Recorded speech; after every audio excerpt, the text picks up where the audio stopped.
The ship is moving. Overnight efforts to free the container ship stuck in the Suez Canal appear successful. New York and New Jersey back to leading the country when it comes to COVID cases. And recapping a big weekend in college hoops. Monday Need to Know. Let's go.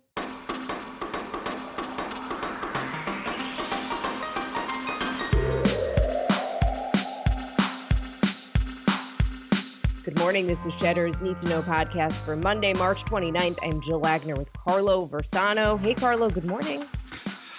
Well, Jagner, how are you? How was the weekend? How was the Seder? Tell me everything. It was great. It was so weird and nice to be having a little bit of family time. And granted, this was not like a big thing at all. However, it was just nice to be in person and not in over Zoom. And it was wonderful. It was very nice with everyone, mostly everyone there fully vaccinated. I myself took a COVID test prior, so it was great. Excellent. I'm happy to hear it. Okay, want to get to some breaking news overnight. The Ever Given container ship has been dislodged and partially refloated in the Suez Canal, though it isn't clear when traffic will start moving again. Crews took advantage of the high tide to get the stern off the western back of the canal. Video on social media showed some of the many ships that are just waiting in traffic, blowing their horns in celebration. The Ever Given's hull is reportedly heavily damaged. It could take some time to get that ship completely out of the way. Every hour that the Suez is blocked is costing the global economy an estimated $400 million. So time is of the essence here, Carlo. 6 days, but hey, that's some great news. I thought it was going to take weeks. The Suez Crisis, it really shining a spotlight on just the fragile state of global trade. I know we talked about it a little bit last week. We are just highly dependent in this globalized world we live in on building these larger and larger container ships to haul all of the stuff that we consume, right? Whether it's our Pelotons or our toilet paper or our livestock or our oil, just all of the stuff that we need in the sort of consumerist society that we live in. Cheddar actually did a really good explainer, just completely coincidentally, that we dropped on YouTube late last week, just about sort of the state of global trade and these container ships. So I would recommend everybody check that out. I linked to it in the newsletter today. But Jill, one thing I was thinking about over the weekend, tell me if I'm totally off base here, but how many times have we heard just in the past, one of the reasons why the United States is always occupying the Middle East, in some form or not forever, is because we have to protect the Suez Canal. I feel like that's been one of like the big reasons why we're always over there, whether it's Iran or whomever our enemy du jour is. There's always this argument that they're going to block the Suez and it's going to disrupt global trade and we can't let that happen. And okay, then the Suez actually does get blockaded by accident because of the wind. And all we do is we send like a little naval assessment team over there to take a look. They didn't even really do anything. It looks like it was the Egyptians who actually got this thing moving again. It just made me wonder when I was thinking about this over the weekend if, are there other parts of our sort of hegemonic military strategy that are just completely BS? Carlo, you make a very good point. Interesting. Okay, let's talk a little COVID, though. Kansas, Louisiana, North Dakota, Ohio, Oklahoma, and Texas now opening vaccine eligibility to all adults as of today. All but 3 states, Arkansas, Wyoming, and New York, have now announced their plans to expand eligibility to everyone by May 1st. New York and New Jersey now leading the country in new infections. Florida is seeing a rise in cases, too, especially among younger people, that scientists worry is being fueled by this exponential rise in the UK variant that is known as B117. Not too surprising, given the pictures we've been seeing out of South Beach these last couple of weeks, and just anecdotally what we're hearing as well. Miami is a really great showcase of why Americans will never pass the marshmallow test, right? The marshmallow test where, it's just about delayed gratification a little bit. I mean, I have friends who flew to Miami to go party last week. Like, what? Really, guys? Really? We're so close here. We're so close. Can't we just hold off a little bit longer? Oh, it's just it's really frustrating. But what you said something else that was really interesting, Jill. All but 3 states have now announced their plans to expand eligibility. The 3 that haven't: Arkansas, Wyoming, and New York. I just want to underline that. That's what exactly are we waiting for here in New York? What is Cuomo waiting for? I mean, especially now that cases are starting to rise here again. Like, well, I don't know what the holdup is on announcing our plans to get people like in our age group to get us vaccinated. So anyway, the B.1.1.7 variant, that UK variant, the CDC said that they thought it was going to be the most prevalent strain in the US by the end of March. So now that we're in the end of March, I'm trying to find out if that's actually the case, and I can't. So if anybody has seen that, let me know, because I haven't been able to find out whether that's true or not. But also, Jill, I just wanted to mention, I don't know if you saw the CNN documentary last night, but supposedly it was pretty good. Did you get a chance to check it out? I didn't, but I did hear clips of it and the news making parts I've watched. Yeah, it's all just about like the failures of Trump's pandemic response. They talked to pretty much all of the players involved. Apparently, Dr. Fauci shivs Dr. Birx a little bit, which was, what do you interesting mean? to see. How so? I think that he I forget exactly. Let me look actually, but I think he just calls her out for something that she said. Yeah. Hold on. Let me get back to you on that one because I got to look up the specifics. So she came out and said she came out and said one of the ways that she made news is she said, the first 100,000 deaths of COVID not really preventable, right? Because we were learning about this virus and you didn't know where it was and it was really undetected. And her argument was after that you could have done mitigation efforts that would have prevented the next 400 and somewhat thousand deaths in this country. And she's complicated because it's like where was this frank talk months ago while you were in the administration, and it would have actually been helpful. But you could have argued, but the other side of it is like better for her to have stayed there and been at least some kind of voice of reason in the administration. Her legacy is quite complicated. Yeah. I mean, basically what he says from the reporting that I'm looking at here is he basically said he gave her a hard time for not pushing back harder when she was within the White House, But I mean, he was also there, right? Yeah. Michigan out of control, by the way, in terms of cases. There are some calls now in terms of vaccine strategy that more vaccines should be going to the places where there are these surging cases, like New York, New Jersey, and Michigan, just as a way to get this new surge somewhat under control. And because so much of the older population is now vaccinated, you're seeing these hospitals fill up with 30-year-olds and 40-year-olds, which is quite scary. Yeah. We should just be clear. Things are going in the right direction. Cases are up a little bit. Hospitalizations and deaths are still down. We're not going to have this, even if this does turn into a new wave, it's just not going to be what it was before because so many of our most, so many of our older folks are vaccinated now, which is great. But the motivation to keep this virus under control isn't just at this point about preventing death.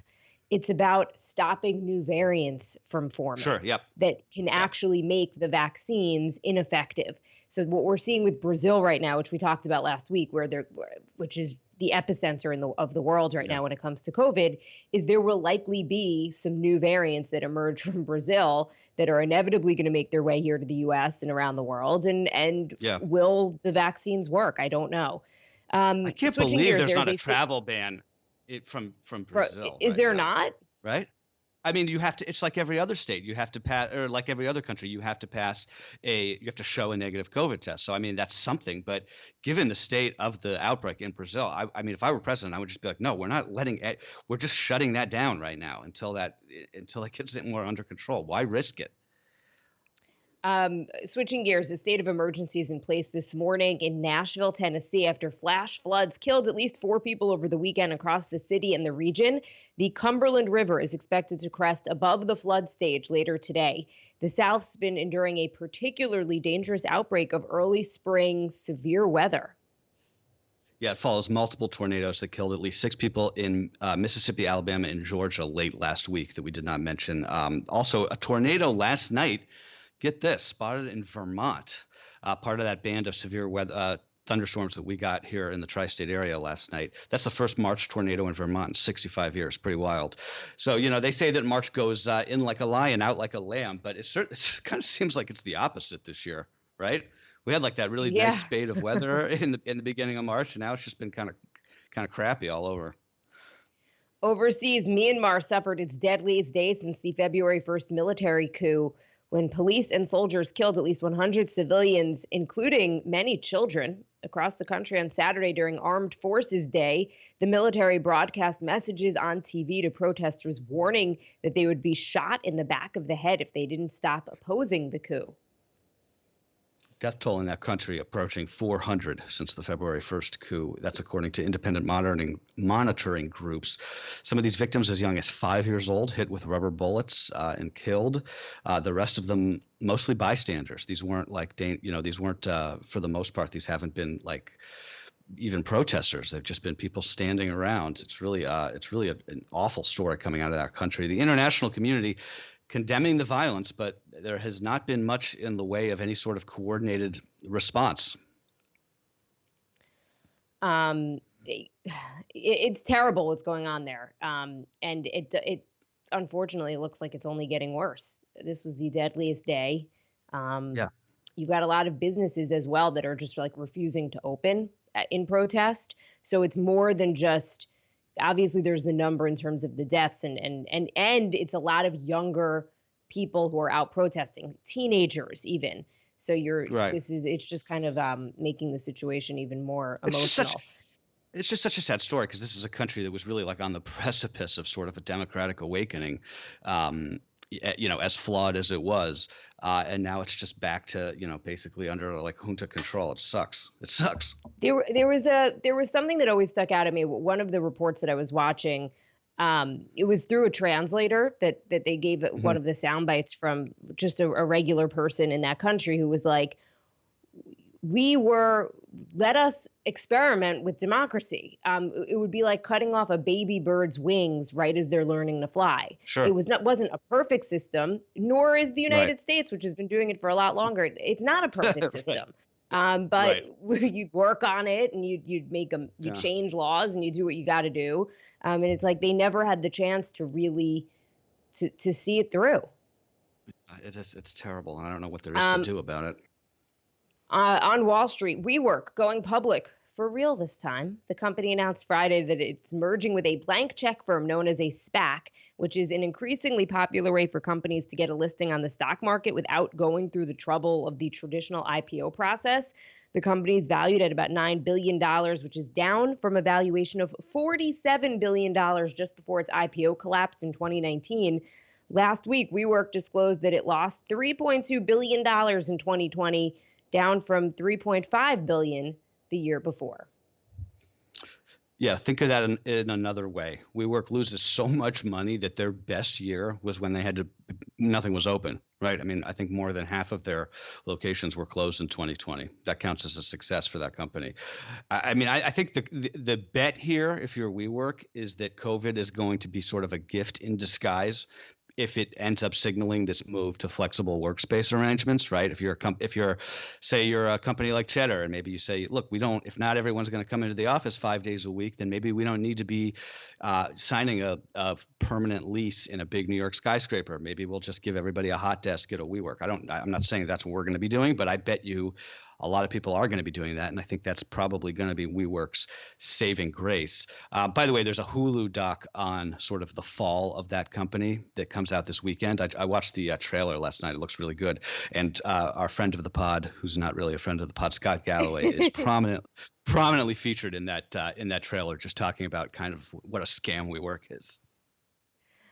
Okay, we've got to talk March Madness. 3 number 1 seeds still standing as the men's tournament reaches the halfway point. Gonzaga, Michigan, and Baylor. So are 3 Pac-12 teams, USC, UCLA, and Oregon State. Oral Roberts' Cinderella run ended by Arkansas, leaving number 12 Oregon State as the biggest underdog left. They tip off against Houston tonight to kick off the Elite Eight. As for the Michigan game, this is Michigan's 4th trip to the Elite Eight in the last 8 tournaments. Last night wasn't even close. I couldn't believe it. Amazing. They beat Florida State by about 20 points. An incredible game. Oral Roberts, by the way, they could have won that game. I mean, it came down to basically the Yeah. buzzer. They only lost by, I think, 3 points. So these games have all been incredible. UCLA advancing. That game went into overtime last night. Michigan's going to be playing UCLA. So I was like staying up a little too late trying to figure out which team was going to win. Incredible. The Michigan is really, I mean, that was a football. I mean, that is a football school, right? Like I always thought of Michigan as like the football school and not really a basketball school. Am I wrong? I guess things change, right? Clearly, actually. Yeah. And by the way, I retweeted this quote from the Michigan women's basketball, the women's basketball coach, who basically said, it's not just a football school, it's not just a men's basketball school, it's now becoming a women's basketball school as well, because the women making it to the six. Well, I'm losing my mind. No, they're the Elite Eight. No, they lost. But they made it to the round of 16. Oh, right. Well, speaking of women's, the Longhorns, Texas, pulling off a huge upset, probably the biggest of the tournament so far, knocking off number 2 Maryland over the weekend, ending the Terps' 15-game winning streak. Ooh, brutal for those Maryland fans this weekend. The two most dominant teams in the women's tournament meet today. Number 1 UConn, number 2 Baylor. Tip off on that game, 7 p.m. Eastern. That'll be probably one of the better games of the tournament to check out. Okay, from CBS Sports to CBS News, the Tiffany Network airing an interview with Woody Allen on Sunday, the first on-camera sit-down that the director's done with an American media outlet in 30 years. The interview was conducted last summer. It's streaming now on Paramount Plus amid the renewed interest in the allegations against Allen after that recent HBO documentary that paints the filmmaker in what can only be described as a devastating light. Did you watch that? No, I'm very uninterested in Woody Allen.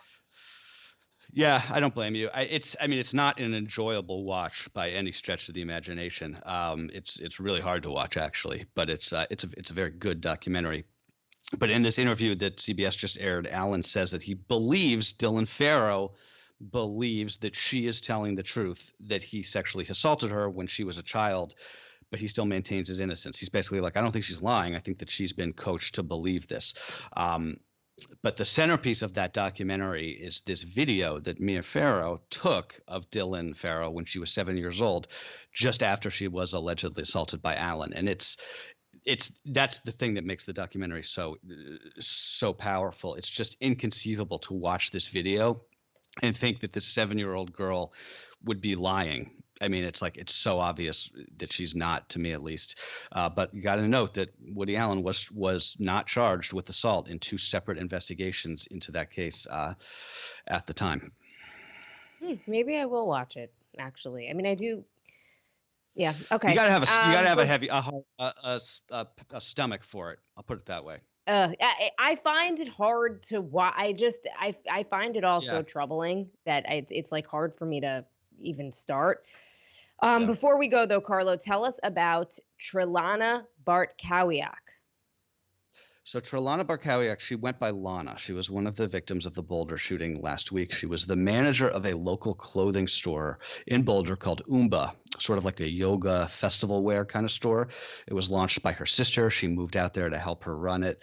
She was part of Boulder's tight-knit festival community, which if you've lived out there, if you've been out there, you know is the real deal out in Colorado. Her Facebook page showed just her love of travel, a lot of pictures that I saw from Costa Rica, from Nepal. She went to Burning Man. She was 49 years old and one of the 10 people that we lost in that mass shooting last week. Carlo, I think we also need to respond to questions about why we were choosing to tell the stories of the Boulder victims and not the victims in Atlanta. Several people have written in, and that means there are several more who are thinking the same thing and not writing in. So they say that they find it curious and even upsetting that we would choose to tell the stories of the Colorado victims, who are mostly white, versus the victims in Atlanta, who are mostly Asian. And I will let you take this, because this was I'm not like pinning this on you, but it was your idea to do this. So I just want to let you explain what your rationale is. Yeah, I mean, look, I think it wasn't me. Yeah. Thank you, Jill. No, it's a fair question. It really is. And I'll just read what I wrote back to somebody who wrote in about this. The point here is to react to sort of the cumulative impact of gun violence in this country, right? The intersection of hate and violence. It's so disturbing. It is often really inseparable. You made this point last week, right? It's not always so clear cut. It's also just very hard to acknowledge one incident without appearing to ignore other incidents. Why didn't we talk? Why aren't we telling the stories about the Jews who were killed at the Tree of Life synagogue in Pittsburgh a couple of years ago? Why not the Asian women in Atlanta? Why not the LGBT community at Pulse in Orlando?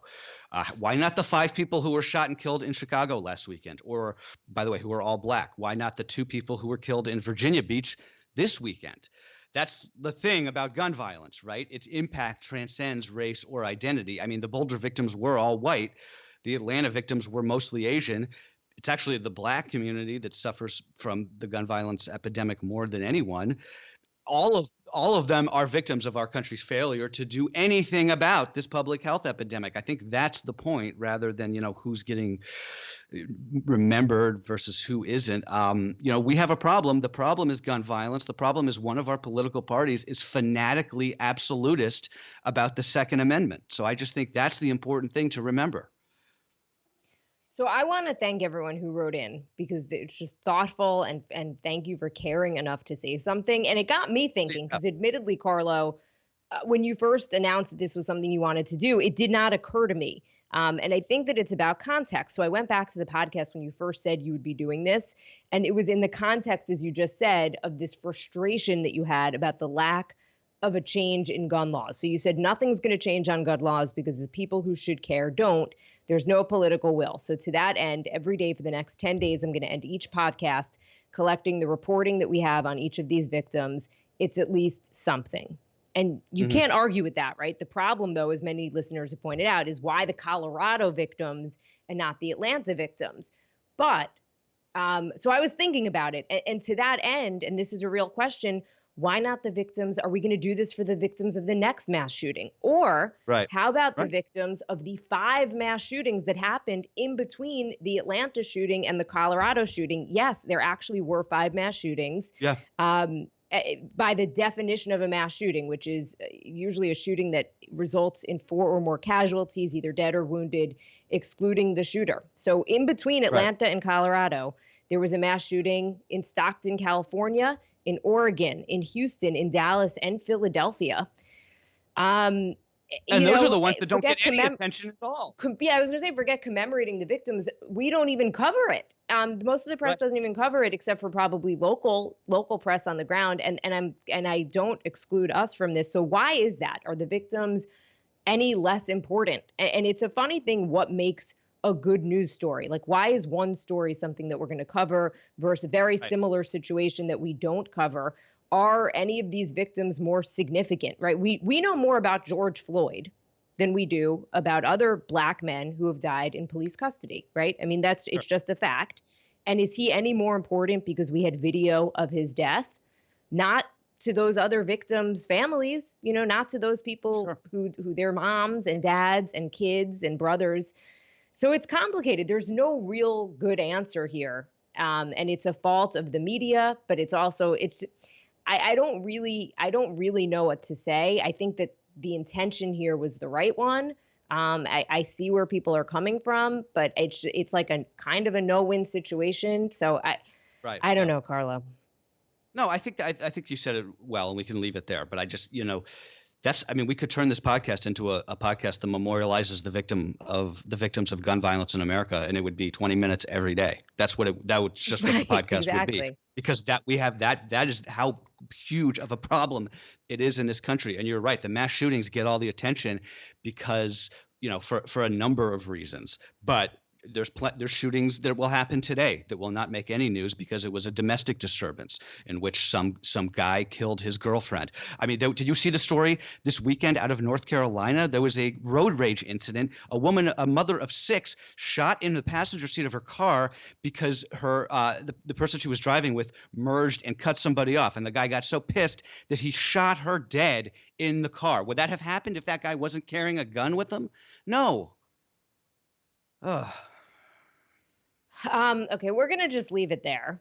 And Yeah, look, that's heavy for a I'm Monday. curious what people Sorry. think, right? I want to hear from people because this is obviously this is a heated issue, and let us know where your head is at. Okay, that's what you need Yeah. to know for Monday, March 29th. All right, guys. See you tomorrow.